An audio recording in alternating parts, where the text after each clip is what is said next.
Okay, so I have some updates. Let me, I guess, start with the newest boards that I have made. Um, this guy's new. It's a Esp32 with a breakout that has a bunch of JST XH connectors. If you look closely, see it's upside down, but it says J1, J2, J3, J4, J5, exactly, etc. I have J1 through 3 plugged into, wow, that's a lot of cables now. We'll have to work on that. But we have them connected to input boards 1, 2, and 3 of these input boards. So I have 6 put in right now, but only 3 of them are actually connected to anything. The output board's still the same. I'm going to do updates on that now that I know that my RCA footprint is really good. And let's see. So I have if I remember correctly, I have the Genesis on 1, the PlayStation on 2, Sega Saturn on 3. PVM's already on. The Esp32 is wired to those input boards, like I said, but it also has a serial output that goes into the Extron. The Extron right now, I think, yeah, it's set so that input 1 is going.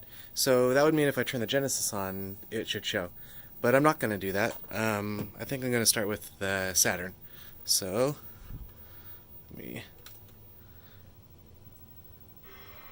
yeah, so there you go, Saturn. And while that's going, now let's turn on the Genesis. Man, getting everything in the shot's hard.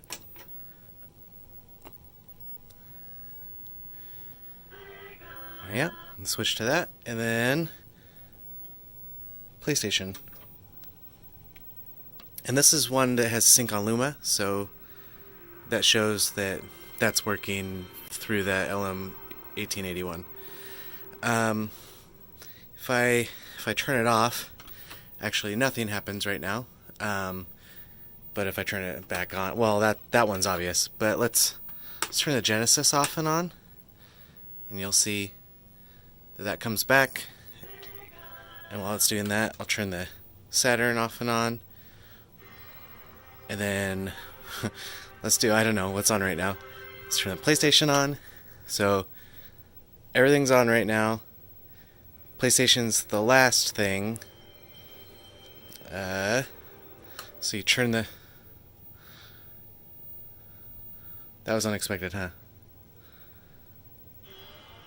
Yeah, okay. So maybe there's some debounce stuff to do, because it should only react on turning. Oh, I just turned that off. Now I'm confused. But so obviously there's some bugs to figure out. Probably, I mean, it seems likely. But it's coming along. Turn this guy off. Yeah, that shouldn't have done anything. I think it just switched to it. That could either be debounce kinds of stuff, or maybe I have the code wrong and it's reacting on falling edge or something. Anyway, I think that's not too hard to fix, but this basically gets you where you might expect. Yeah. Oh, and I guess since I have it here, you can look over a board real quick. Yeah. So this is actually the last revision board, but it's pretty close to what current is. So there's red, green, blue sync, broken out in these RCA adapters. It's dual footprint, so it actually works with these. Doing everything one-handed is not fun. These guys, which is kind of whatever, but the thing that's nice about them is that you can get them from LCSC for like 50 cents for 50 or something ridiculous. So they're extremely cost effective. Back to the board. So yeah, it's got this on-off switch for the LM1881. There's this circuit over here.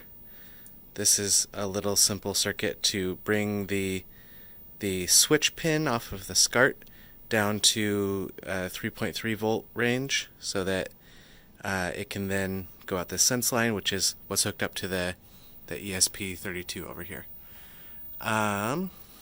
Yeah, so that's pretty much an overview.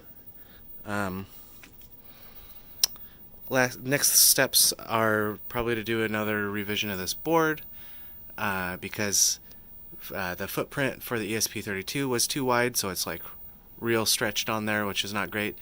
And also I got the footprint for the UART backwards, so that's why the serial port's coming out the bottom there instead of out the top like it should be.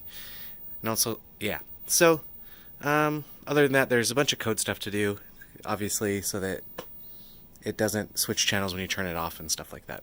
But, yeah, that's what I got, and I thought I should show it off. And, yeah, cool.